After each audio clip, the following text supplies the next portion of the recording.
नमस्कार, मैं हूं आपके साथ ऋतु भंडारी और खास पेशकश में आप सभी का बहुत स्वागत है। कहा जाता है कि लहरों से डरकर नौका पार नहीं होता, कोशिश करने वालों की कभी हार नहीं होती। जी हां, ये कोशिश और ये मुहावरा सटीक बैठता है मानसी, हसन, अश्वनी, मयंक जैसे होनहारों पर, जिनके हौसलों ने अफसर बनने का सपना साकार किया। आज हिंदी खबर इन्हीं होनहारों के साथ बात करेगा और ये जानेगा कि मेहनत कैसे मुस्तकबिल का रास्ता दिखाती है। आप नीचे दिए गए नंबर पर हमें फोन कर सकते हैं और सीधे टॉपर से जान सकते हैं सफलता का आखिर मूल मंत्र क्या है।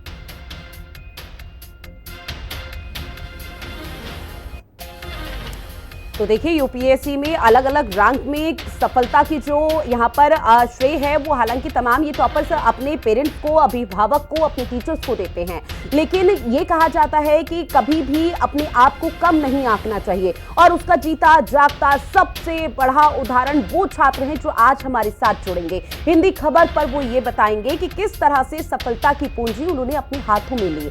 इसके साथ ही वो ये भी बताएंगे कि जो लोग एक या दूसरे अटेम्प्ट में अपने आप को यहाँ पर बहुत नीचे समझ लेते हैं, उन्हें कम आंकना शुरू कर देते हैं और इसके साथ ही वो असफलता की श्रेणी का पूरा श्रेय अपने आप को देते हैं। उसके लिए फोकस करना, मोटिवेशन कैसे यहाँ पर जरूरी हो जाता है। ऐसे में मानसी सिंह हमारे साथ जुड़ चुकी हैं, मयंक बाजपेयी भी हमारे साथ जुड़ चुके हैं, अश्वनी शुक्ला भी हमारे साथ जुड़ चुके हैं। आप तीनों का बहुत स्वागत करती हूँ सबसे पहले तो मैं हिंदी खबर में। और शुरुआत मानसी मैं आप ही के साथ करूंगी, क्योंकि कहा तो यही जाता है कि जब लड़कियों को एक यहाँ पर आसमान में पूरी तरह से पंख दे दिए जाएं तो उस दौरान वो अपने सपनों को साकार करती हैं। और चूंकि यूपीएससी में 168वीं रैंक हासिल करने वाली मानसी सिंह यूपी के जालौन के उरई की रहने वाली है, जिन्होंने पूरी तरह से परचम यहां पर सफलता के गाड़ दिए हैं। लेकिन मानसी, में शुरुआत इसी सवाल के साथ करूंगी, ये सफर शुरू कैसे हुआ? क्योंकि जिसमें आपने टॉप किया है, जिसमें आपने 168वीं रैंक हासिल की है, ये सबसे कठिन परीक्षा मानी जाती है। हाँ, actually, when I was in DU, there was a teacher named Sujata Bhardwaj ma'am. उनके हस्बैंड आईपीएस थे, तो that was the starting factor जहाँ से ये सब स्टार्ट हुआ। उन्होंने मुझे गाइड करा कि कैसे आप सिविल सर्विसेज में आ सकते हैं, और वो हमेशा मेरे लिए गाइडिंग फैक्टर रहे हैं। और उनसे ही मैंने मोटिवेट होकर प्रिपरेशन स्टार्ट करी। और बाकी टेस्ट सीरीज रिवीजन वगैरह करते करते रैंक 168 तक का सफर तय करा है। बिल्कुल, देखिए, फोकस, टाइम मैनेजमेंट, मोटिवेशन और इसके साथ ही डिसिप्लिन, ये सब चीजें बहुत जरूरी है जो आप छात्रों के चेहरों पर साफ दिखाई देती है। तो वहीं यूपी के जालौन के कोंचनगर ने भी एक और युवा प्रतिभा को देश को दी है, जहां 24 साल के अश्वनी शुक्ला ने अपने पहले ही प्रयास में संघ यूपीएससी की परीक्षा में 423वीं रैंक हासिल कर अपने परिवार और नगर का नाम रोशन किया। आपको यह भी बता दें अश्वनी शुक्ला के बारे में कि जो उनके पिताजी हैं वो गिरीश चंद्र शुक्ला टीवी रिपेयरिंग का काम करते हैं और मां शशि शुक्ला गृहिणी है। हालांकि परिवार ने कभी भी सीमित संसाधनों को बेटे की शिक्षा में कभी बाधा बनने नहीं दिया। और अश्वनी आज हमारे साथ जुड़े हुए हैं, जिनसे हम उनसे सफलता के गुर के बारे में जानेंगे। अश्वनी, ये संघर्ष भरा जीवन जरूर रहा होगा, कई उतार चढ़ाव आए होंगे जहां लगा होगा कि हम सब कुछ छोड़ छाड़ दें, लेकिन उसके बावजूद भी आपने अपने कदमों को वहीं नहीं रोका, अपने कदमों को आगे बढ़ाया और दूसरों के लिए प्रेरणादायी बने। जी, मैंने लड़ाई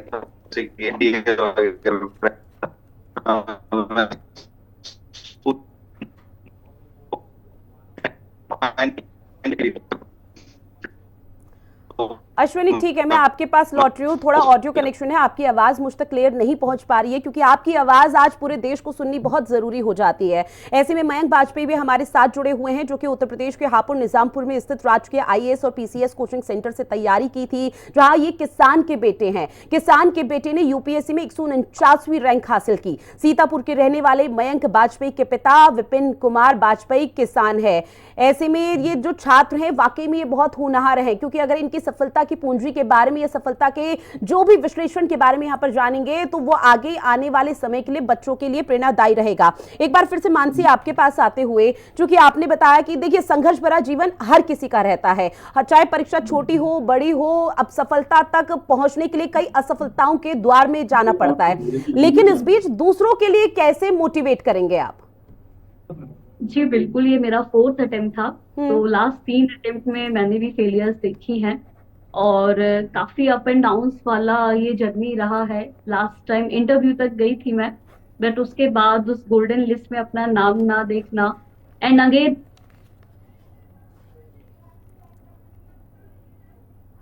बहुत ज्यादा सपोर्टिव थी, स्पेशली माय मदर। वो हमेशा ही मेरे को मोटिवेट करते रहे कि आपका हो जाएगा, आप लगे रहिए। एंड ऑलरेडी मैं जॉब में ही थी, I am working as an assistant officer.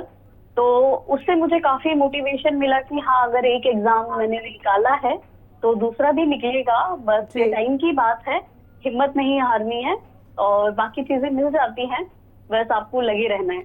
बिल्कुल मानसी, ये बात वैसे साक्षात अगर देखा जाए तो ये बात सही भी है कि जब बच्चों का जो सेक्रीफाइस होता है तो बच्चों के सेक्रीफाइस को यहाँ पर प्रेरणादायी वो दूसरे बच्चों के लिए माना जाता है, लेकिन जो पेरेंट्स सेक्रीफाइस करते हैं अपने बच्चों के सपनों को पूरा करने के लिए वो कभी यहाँ पर नहीं माना जा सकता। मयंक वाजपेयी भी हमारे साथ जुड़ चुके हैं। मयंक, 149वीं रैंक हासिल करी, सबसे पहले तो मैं कैसा फील हो रहा है, क्या एहसास है अभी? मैम काफी अच्छा फील हो रहा है टाइम पर, तो घर क्योंकि में सब बधाइयों परिवार का में तांता लगा हुआ है? बिल्कुल घर पे भी और मेरे पास भी काफी सारे फोन कॉल्स आ रहे हैं। अब मयंक, जरा इस चीज पर प्रकाश डालिए कि जो संघर्ष भरा जीवन इस परीक्षा को पास करने के लिए था वो कैसे आपने सफल किया, उसे कैसे पूरा किया?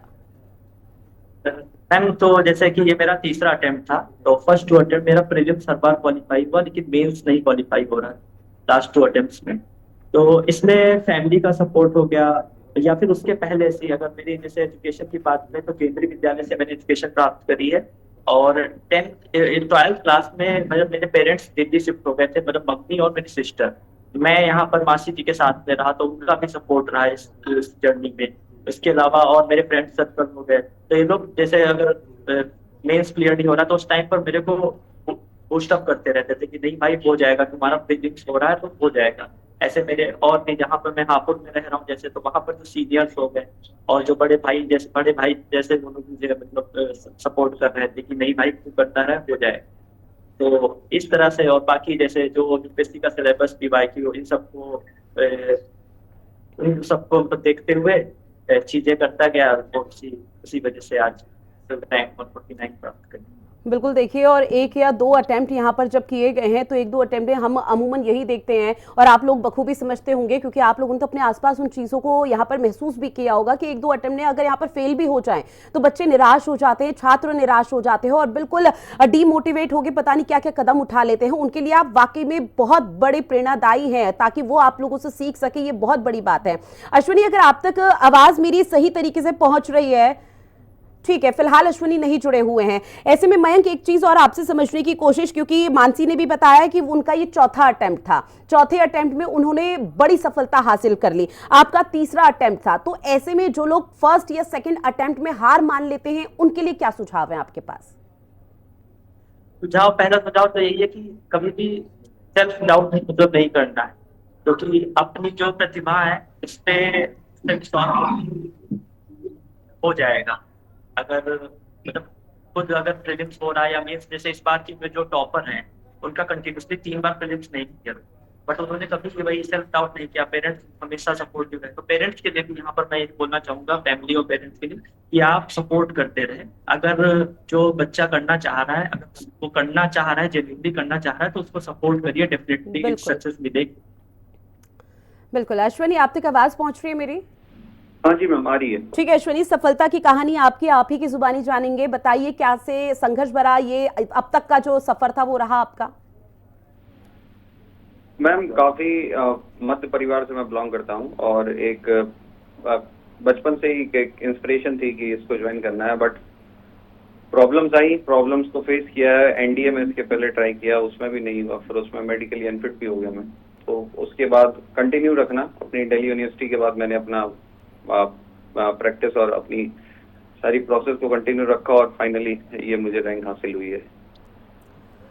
अश्विनी, चूंकि देखिए जालौन के कोच नगर से आपका नाता है, आपने न सिर्फ अपने नगर क्षेत्र का बल्कि पूरे देश भर का नाम रोशन किया है। ऐसे में निश्चित तौर पर अभी बधाइयों का तांता लगा होगा, और शायद आपको अपने पेरेंट्स से भी मिलने का वो खास मौका नहीं मिला होगा कि जब इस सफलता के बाद अपने पेरेंट्स के सामने हम बैठ जाएं और वो खुशी सेलिब्रेट करें, क्योंकि लोगों का आना जाना, ये सारी चीजें आप देख रहे होंगे। क्या एहसास है अभी? हाँ मैम, बहुत काल्पनिक सा फील हो रहा है, एक सपना जैसे था, जैसे होता है। तो मैं अपने पेरेंट्स के साथ सच में नहीं बैठ पाया हूँ। 22 तारीख से रिजल्ट आया, उसके बाद 2 दिन मैं दिल्ली में ही था, फिर उसके बाद यहाँ पर आया हूँ। यहाँ पर रेगुलर लोग आ रहे हैं, तो मतलब चीज एक सरियल सी है।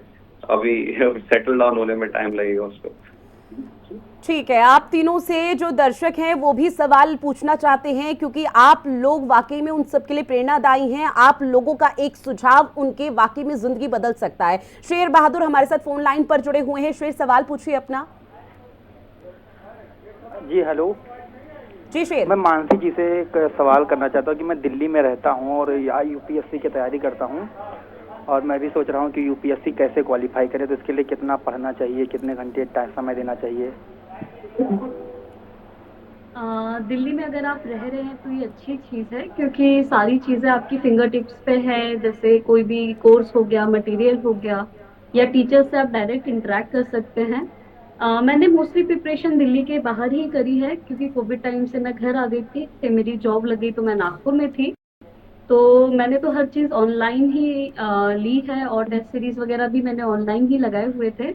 मैम ऑनलाइन बट के लिए सबसे बेस्ट कौन सा होगा, अगर ऑनलाइन यहाँ लेना है? बेस्ट तो बस कुछ भी नहीं है। आपको जो भी टेस्ट सीरीज लगानी है वो आपको पूरी लगानी है। फॉर एग्जाम्पल मैंने विजन का ही प्री और मेंस की टेस्ट सीरीज लगाई थी। जी तो ये मैटर नहीं करता आप कौन सा लगा रहे हैं, जी बट आपको वो स्टार्टिंग टू एंड सारे लगाने हैं। बच्चे क्या करते हैं, आपने 35 टेस्ट ले लिए, बट आप लगाते 10 या 15 हैं। जी तो वो नहीं होना चाहिए, आपको सारे टेस्ट लगाने हैं। और मेन होता है आप एनालाइज कैसे कर रहे हैं उसे। आपने अगर कोई टेस्ट लगाया है तो आप अपनी गलतियां नोट डाउन करें, आप उनसे सीखें, और फिर उसे बार बार रिवाइज करें मैम कि वो दोबारा गलती आप मेन पेपर में ना रिपीट करें। मैं अभी और अभी जैसे आवर्स की आपने बात करी, तो एज आई एम वर्किंग, तो मुझे 7 आवर्स से ज्यादा मिलते नहीं थे। जी सुबह 3 आवर्स, शाम को 4 आवर्स विद जॉब। तो जी आप अगर 7-8 घंटे भी अच्छे से कर रहे हैं तो दैट इज सफिशिएंट। बट वो 7-8 घंटे आपके ऐसे होने चाहिए कि वो फुल्ली डिवोटेड है। जी वहां पे फिर ना सोशल मीडिया, ना कोई और डिस्ट्रैक्शन होना चाहिए। जी ठीक है। मैं दूसरी जानकारी चाहता था कि पेपर जो होते हैं, मान ली तो मैं एक भी बार पेपर नहीं दिया हूँ, तो कितने टर्म में पेपर होते हैं, कैसे क्या है, कितने टर्म में पेपर देना है, कौन से लिखित में होते हैं या मल्टीपल चॉइस क्वेश्चन होते हैं? मतलब हमने एक बार पेपर नहीं दिया, इसलिए मैं ये जानना चाहता हूँ। जी, यूपीएससी 3 लेवल पे होता है। पहला प्रीलिम्स होता है, जिसमें आपके 2 पेपर होते हैं, जीएस एंड सीसेट। सीसेट आपका क्वालिफाइंग है, जिसमें आपका मैथ्स, रीजनिंग एंड इंग्लिश रहेगा। जी बाकी जीएस में आपका ओवरऑल पूरा जीएस का पेपर रहेगा, इससे जी आपकी कट ऑफ बनेगी। तो जी आप ये क्वालिफाई करके मेंस लिखेंगे, जी जिसमें आपके 9 पेपर्स होते हैं, जिसमें आपको एक ऑप्शनल लेना पड़ेगा। फिर आप वो क्वालिफाई करके इंटरव्यू के लिए एलिजिबल होते हैं। फिर उसके बाद आपका फाइनल सिलेक्शन होता है। जी। और मैम ये कह रहा था, जैसे जो इंटरव्यू होता है, वो इंटरव्यू में कैसे तैयारी करनी चाहिए? आप प्री और मेंस निकाल के जब इंटरव्यू तक आते हैं तो आपका नॉलेज लेवल काफी हद तक बहुत ज्यादा इंप्रूव हो जाता है। तो नॉलेज पे इतना काम नहीं करना होता है, बट वही आप रिवाइज करते रहिए। करंट अफेयर्स मेन रहता है, आप उसे अपडेट करते रहिए। बोलने की प्रैक्टिस करिए, चाहे आप हिंदी मीडियम से हो या इंग्लिश मीडियम से। शीशे में देख के खुद से बात करिए, और अपने आप को जानिए कि आपने अभी तक क्या करा है और आपकी पर्सनैलिटी कैसी है, ताकि आप इंटरव्यू में अपने आप को अच्छे से प्रेजेंट कर पाए। बाकी मॉक्स दीजिए। चलिए ठीक मैम, जानकारी के लिए धन्यवाद आपका। बिल्कुल, देखिए Thank you. आपकी एक जानकारी वाकई में आने वाले समय के लिए जो भी बच्चे अभी यहाँ पर परीक्षा देने की कोशिश कर रहे हैं या फिर यूपीएससी का सोच भी रहे हैं, तो उनके लिए बहुत बड़ी ये बात हो जाएगी किस तरह से अपने टाइम मैनेजमेंट को, अपने पूरे स्केड्यूल को मैनेज करना है। मयंक, मैं आपसे भी जानूंगी पूरे स्केड्यूल को कैसे मैनेज किया, खाना पीना, घर से बाहर रहना, फिर पढ़ाई करना, उसमें अपने आप को फिट रखना, ये भी बहुत बड़ा चैलेंज होता है। तो ये चैलेंज कैसे फेस किया? मैम तो जैसे मैं अभी 1.5 साल से हापुड़ में रह रहा था, वही गवर्नमेंट का जो आईएएस टीचर्स कोचिंग सेंटर। तो वहां पर तो खाने पीने का तो टाइम फिक्स रहता है कि जी। नाश्ता 9 o'clock हो गया, लंच 1 o'clock, और डिनर जो है 7 PM पे होता है। तो ये सब है। उसके अलावा कि जो अपना शेड्यूल है, तो मॉर्निंग में उठना है 5-6 बजे। तो वो थोड़ा सा तो रिजिड नहीं था कि 5 बजे, वो 5 से 6 बजे उठना है। फिर दोपहर लंच के पहले तक 5-6 घंटे की पढ़ाई हो जानी चाहिए, मेरा ये मानना है। और वो जब कर लेते हैं तो एक सेल्फ सेटिस्फेक्शन भी फील होता है कि हाँ आज कुछ प्रोडक्टिव हुआ है। तो यही शेड्यूल में रहता था कि पूरे दिन में कोशिश रहती थी 9-10 घंटे प्रोडक्टिव स्टडी हो जाए, न्यूज़पेपर को अगर हटा दिया जाए तो 8-9-10 घंटे की पढ़ाई कोशिश करता था कि वो होती रहे। और बीच बीच में अपने आप को रिजुविनेट करने के लिए संडे वगैरह को थोड़ा दोस्तों के साथ टहलने निकल जाना, आस पड़ोस में हापुड़ पे मार्केट टहलने, तो ये सब भी काम कर लेते थे, जिससे कि ऐसा ना हो कि एक एनर्जी डाउन हो जाए। तो ये मैं करता रहता। ठीक है, यही सवाल मेरा अश्वनी से रहेगा। अश्वनी, चूंकि मयंक ने जिक्र किया कि दोस्तों के साथ टहलता था, मैं थोड़ा टाइम निकालता था, और अपने आप को अगर स्ट्रेस फ्री करना है या किसी भी परेशानी से अपने दिमाग को यहाँ पर बिल्कुल रिलैक्स करना है, दोस्तों के साथ घूमना बहुत ज़रूरी होता है। कहा तो ये भी जाता है कि जो पढ़ाकू लोग होते हैं वो ही यूपीएससी टॉप कर पाते हैं, और पढ़ाकू लोगों का कोई दोस्त नहीं होता। तो ऐसे में पूरी दिनचर्या के बारे में जानेंगे, कैसे टाइम मैनेज किया। लेकिन एक दर्शक हमारे साथ जुड़ गए हैं, मैं लौटूंगी अश्वनी आपके पास। दिनेश हमारे साथ हापुड़ से जुड़े हुए हैं। दिनेश, अपना सवाल पूछिए आप। जी नमस्कार मैम। सबसे पहले तो जो आपने तीनों टॉपर जो बैठे हैं इनको जो है बहुत बहुत धन्यवाद, शुभकामनाएं। और मैं हापुड़ के मयंक वाजपेयी जी है, मैं भी हापुड़ से ही हूँ, यूपीएससी की तैयारी कर रहा हूँ। मेरा सवाल मयंक जी से है, सर हापुड़ जैसे देहात क्षेत्र में आपने कोचिंग के लिए कौन सा रास्ता अपनाया? सॉरी, मैं हापुड़ से प्रॉपरली नहीं हूँ, मैं हापुड़ में रह रहा था। मैं रहने वाला सीतापुर जिले का, और हापुड़ में जो गवर्नमेंट की कोचिंग है मैं वहां पर पिछले 1.5 साल से एज अ मेंटोर वहां पर रह रहा हूँ। जी, जो निजामपुर में है। जी जी जी जी जी, थैंक यू। अब मयंक, सवाल आपसे ये था कि किस तरह से मैनेज किए हैं ये सब चीजें। मैम, मैनेजमेंट का तो जी, नॉर्मल सा, मतलब एक नॉर्मल स्केड्यूल रहा जो एक आम छात्र का रहता है, उसी के अकॉर्डिंग आपने अपनी पढ़ाई को आगे बढ़ाया। लेकिन डेडिकेशन बहुत जरूरी है, आप लोगों की बातों में ये साफ झलक रहा है। लौटूंगी अश्वनी आपके पास आते हुए, और उसी सवाल के साथ कि दोस्तों के लिए क्या समय निकाल पाए, क्योंकि जब पढ़ाई की दिमाग में बहुत ज्यादा स्ट्रेस हो जाता है तो उसे कैसे कम करने की कोशिश की गई?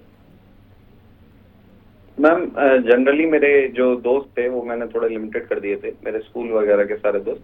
मेरे 2-3 दोस्त थे साथ में मेरे कॉलेज के, जो हम लोग साथ में प्रिपेयर कर रहे थे, जिसमें से एक था मेरे साथ जिसका फाइनली लेकिन हुआ नहीं। तो हम लोग जनरली ऐसा डिसाइड करते थे कि अगर कभी मौका मिलेगा तो करेंगे, अदरवाइज अपने अपने शेड्यूल में रहते थे, अपना अपना टाइम जिस तरीके से प्रिपरेशन अपनी रखनी है। तो और साथ में इसके साथ कैसे आपने जैसे बोला था, जैसे टाइम स्पेंड करना और टाइम निकालना, तो वो भी अपने हिसाब से, मतलब वो मैम शेड्यूल में आ जाता था। तो हम तीनों लोगों को पता था कि पढ़ाई की सीरियसनेस क्या है, तो उसमें कुछ ऐसा इंटरप्शन नहीं करते थे, तो वो उसी के हिसाब से मैम सब डील किया जाता था। ठीक है, मानसी आपके पास आते हुए, चूंकि देखिए पेरेंट्स जब भी अपने बच्चों को बाहर भेजते हैं, और विशेषकर अगर लड़की को घर से बाहर पढ़ने के लिए भेजते हैं, तो बहुत भरोसा उनका होता है और उसी के आधार पर वो कोशिश करते हैं कि उनकी लड़की जीत का परचम लहराकर जरूर आए। और आपने वो सही करके दिखाया भी है अपने पेरेंट्स को, और इसलिए आपके पेरेंट्स को काफी ज्यादा गर्व है। लेकिन पूरे टाइम मैनेजमेंट के साथ साथ आप जरा ये उन छात्रों को समझाइए कि किस तरह से चीजों को आपने सुनिश्चित किया, आप किस तरह से आपने पूरी व्यवस्था की, क्योंकि अपने आप को फिट रखना और एक लड़की के लिए बहुत बड़ा चैलेंज हो जाता है कि घर से दूर रहकर अपनी सुरक्षा, अपनी सेफ्टी कैसे करनी है। जी, जब मैं बाहर थी तो पढ़ाई को सुनिश्चित करने के लिए जो डेडिकेशन, डिसिप्लिन चाहिए वो तो था ही, बट जैसे दूसरों ने बोला, मैं थोड़ा, मतलब मैं सोशल इंसान हूँ, तो मुझे दोस्त चाहिए रहते थे माइंड रिफ्रेशमेंट के लिए। तो मेरा हमेशा शाम को दोस्तों से बात करना फिक्स रहता था खाने के टाइम, कि एटलीस्ट मैं दिन का पूरा बताऊं और उन्हें बताऊं कि हाँ भी ऐसे चल रहा है, तो वो मुझे समझाते थे, डेली मोटिवेशन देते थे। और बाकी फैमिलीज वगैरह हमेशा सपोर्टिव ही रहते थे। और रही बात सिक्योरिटी एंड सेफ्टी की, तो हमेशा आप देख के रहिए, आप किस एरिया में रह रहे हैं और वहाँ कुछ इंसिडेंट पहले तो नहीं हुए हैं, या वहाँ का रहने का तरीका कैसा रहा है, वो एरिया आपके लिए कितना सेफ एंड सिक्योर है। इफ पॉसिबल तो गेटेड सोसाइटीज आप प्रेफर करिए, जहाँ पे थोड़ा सिक्योरिटी ज्यादा हो। बाकी इंडिविजुअली रहता है कि आप कैसे खुद को मैनेज कर रहे हैं, तो अगर उन सब चीजों का ध्यान रखा जाए तो सेफ्टी एंड सिक्योरिटी इंश्योर कर सकते हैं आप। ठीक है मानसी, एक सवाल और आपसे मैं जानूंगी कि एक लड़की होने के नाते क्या कभी कोई ऐसा फेस आपके सामने आया, ऐसा चैलेंज आपके सामने आया जहां आपको लगा कि बस हो गया, अब गिव अप करने की बारी है, लेकिन वहां भी अपने जब डीमोटिवेट पूरे लेवल पर हो चुकी थी, वहां भी अपने आप को मोटिवेट किया? जी बिल्कुल, जब लास्ट अटेम्प्ट था और आप इंटरव्यू दे चुके होते हैं तो एक बार आपकी उम्मीदें बन जाती हैं। तो उस टाइम फिर उस लिस्ट में अपने आप को ना देखना बहुत ज्यादा डिमोटिवेटिंग होता है। तो उस टाइम फ्रेंड्स और फैमिली ही ऐसे होते हैं जो आपको मोटिवेट करते हैं। बाकी मुझे सीरीज देखने का काफी शौक है और सुडोकू मुझे बहुत पसंद है। तो जब भी मेंटल मुझे कुछ प्रॉब्लम रहती है या टेंशन होती है तो मैं हमेशा सुडोकू खेलती हूँ या चेस खेलती हूँ। बाकी सीरीज वगैरह देखती हूँ तो माइंड फ्रेश करके फिर रीस्टार्ट। तो वही साइकिल रहती है हमेशा। ठीक है मयंक, चूंकि कई तरह जब भी इस तरह से कोई भी छात्र जीत का परचम लहराता है या बड़ी सफलता हासिल करता है तो निश्चित तौर पर सबको पता है कि असफलता के दरवाजे यहाँ पर खुलते हैं। लेकिन एक दर्शक हमारे साथ जुड़ चुके हैं बुलंदशहर से, अमित। अमित, अपना सवाल पूछिए और किससे सवाल है ये भी बताइए। मैम मेरा सवाल मयंक जी से है। मैंने बुलंदशहर से 12th पास की है अभी, अप्रॉक्स 75% है। तो ये कैसे क्रैक कर सकते हैं हम यूपीएससी एग्जाम? क्या करना होगा, क्या मेहनत मतलब करनी बताइए। जी तो लाइक 12th क्लास में कैसे परसेंटेज आ रहे हैं वो इतना मैटर करता नहीं है यूपीएससी के एग्जाम के लिए, क्योंकि उसमें तो मिनिमम परसेंटेज एज सच है ही नहीं। तो इसमें इस एग्जाम के लिए दो तीन चीजें हैं कि एक सेल्फ बिलीफ होना बहुत जरूरी है। आपको उसको डेडिकेटेड होना जरूरी है कि आपको अगर 9 घंटे पढ़ने हैं, तो मैं टाइम ऐसा नहीं कहूंगा कि हाँ 9 घंटे पढ़ने। मेरा ये कहने का मतलब कि अगर आपको एक समथिंग आपने चार्ट आउट किया कि ये प्लान फॉलो करना है, तो उसको फॉलो करना है। वो जैसे भी करना है आपके पास, आप वर्किंग प्रोफेशनल हो तो उस हिसाब से अपना टाइम निकालिए वहां से जहाँ पे भी मिले। और अदरवाइज अगर फुल टाइम स्टडी करना है, फुल टाइम इसको प्रिपेयर करना है, तो उस हिसाब से करिए। आप ज्यादा एफर्ट मारिए अगर फुल टाइम करना है। तो अगर आप अपना सेल्फ डिसिप्लिन है तो आप अपना जो टास्क जो प्लान करोगे वो आप फुल करोगे प्रॉपरली, तो उससे आपको क्या सेल्फ मोटिवेशन भी मिलता है। ओके, मतलब मैंने ये प्लान बनाया और मैंने इसको पूरे दिन में कंप्लीट किया, तो रात में एक जब सोते टाइम आपको एक लगे अच्छा भी लगे। और बाकी मेरा तो यही था मैम, इसमें मैं ऐड करना चाहूंगा कि मैं मॉर्निंग में उठ के थोड़ी देर योगा एंड ध्यान करने की भी कोशिश करता था। तो वो भी एक काफी ज्यादा मतलब पॉजिटिव वाइब आती है उसके थ्रू, और पूरा दिन अच्छा जाता है उसकी वजह से। और इसके अलावा दोस्तों की, जैसे अभी मैम बता रही थी कि फ्रेंड्स के साथ, तो मेरी भी शाम में खाने खाने के बाद जब मैं टहलता था उस टाइम पर, जैसे मेरी बहन हो गई तो मैं सिस्टर से बात करता था, अपने फ्रेंड्स हो गए उनसे बात करता था डेली। तो ये सब कहीं ना कहीं ऐसा नहीं, आइसोलेशन वाली जो पॉलिसी जो पहले काफी ज्यादा पॉपुलर हुई थी 4-5 साल पहले, टॉपर्स बोलती है। बट नहीं, अपने आप को अगर कनेक्टेड रहेंगे तो आप थोड़ा सा, अगर जब सेल्फ डाउट आने लग जाता है ना, उस टाइम पर ये सारी चीजें पॉजिटिव रीइंफोर्समेंट की तरह वर्क करती है। नहीं सर, ये पूछना था मुझे, कोचिंग कितनी हेल्प करेगी इसमें? तो इसके लिए आई थिंक मैं सही इंसान नहीं हूँ, क्योंकि मैंने कोई कोचिंग नहीं करी किसी भी मतलब किसी भी सब्जेक्ट के लिए। मैंने वही नोट्स वगैरह जो मार्केट में या फिर जो स्टैंडर्ड्स हैं उनको परचेज करके और खुद से तैयारी करी। Thank you ma'am, thank you. और देखिए मानसी, मयंक और अश्वनी, आप तीनों की एज अभी ज़्यादा नहीं है, क्योंकि जहां पर अभी आप पहुंचे हैं वहां से एक उम्र का जो दायरा होता है वो भी कवर करने में बहुत मुश्किल और बहुत चैलेंज फेस करने लोगों को पड़ते हैं। और ऐसे में आप लोगों की जो उम्र है अश्वनी, उसमें आप लोगों को कब लगा कि अब हमें कुछ करना है? क्योंकि ये 12वीं का जो छात्र है, अगर 12th क्लास के यहाँ पर छात्रों से बातचीत की जाए तो वो अपने गोल को लेकर, अपनी अचीवमेंट को लेकर फोकस्ड नहीं होता। वो तब भी सोच रहा होता है, कंफ्यूज होता है कि भाई अब आगे करें क्या हम। मैम मैं कहूँगा कि ये ग्रेजुएशन टाइम इंसान को लगने लगता है कि उसे जनरली क्या करना है। या तो स्टार्टिंग ऑफ द ग्रेजुएशन या by the end of graduation, और फाइनली अगर ग्रेजुएशन उसका ओवर होता है उसके बाद ही उसे एक रियलाइजेशन आता है। तो मैं कहूँगा जो वो भाई जो थे अभी हमारे साथ जो जुड़े हुए थे, उनसे कहूँगा आप थोड़ा सा और वेट करिए, पढ़ाई रखिए, पढ़ाई में कोई कमी नहीं है, पढ़ाई तो हमेशा काम आएगी।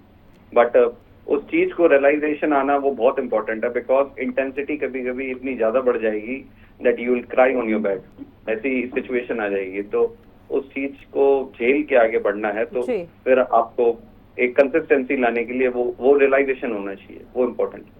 ठीक है, अयोध्या से हमारे साथ सौरभ सिंह एक और दर्शक जुड़ गए हैं। सौरभ, अपने सवाल पूछिए।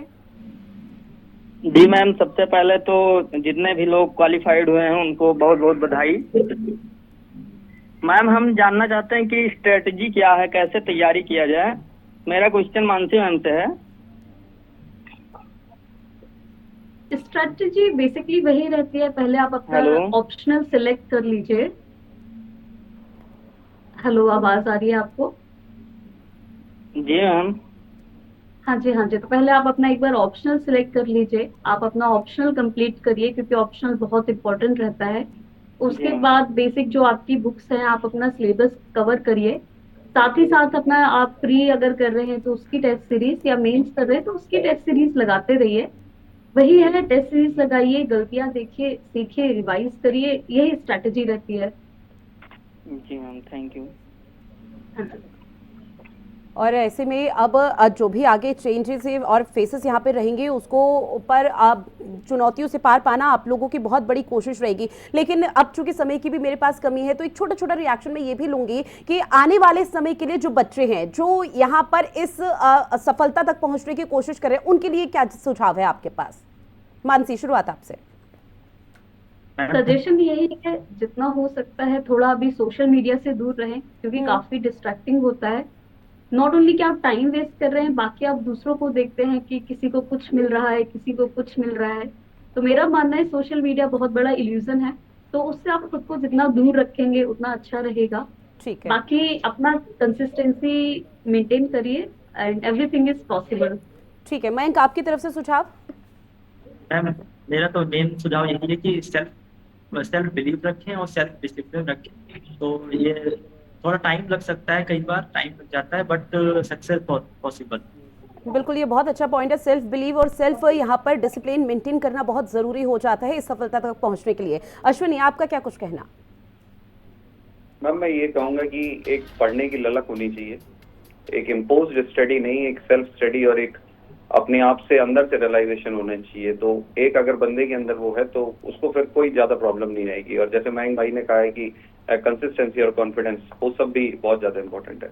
और फोकस्ड और मोटिवेट होना बहुत जरूरी है और वो कॉन्फिडेंस मेंटेन करना भी बेहद जरूरी है। बहरहाल आप तीनों हमारे साथ जुड़े, अपने अनुभव, अपने एक्सपीरियंस को साझा किया, किस तरह से टॉप आप लोगों ने किया, कैसे असफलता के द्वार यहाँ पर खुले हुए थे, लेकिन उन द्वार पर वहां पर खड़े ना होकर आप लोगों ने आगे बढ़े हैं, उसको लेकर बहुत बहुत शुक्रिया आप सभी का हिंदी खबर की इस खास पेशकश में जुड़ने के लिए। फिलहाल इस खास पेशकश में इतना ही। देश और दुनिया की बड़ी खबरों के लिए आप बनी रहिएगा हिंदी खबर के साथ। नमस्कार।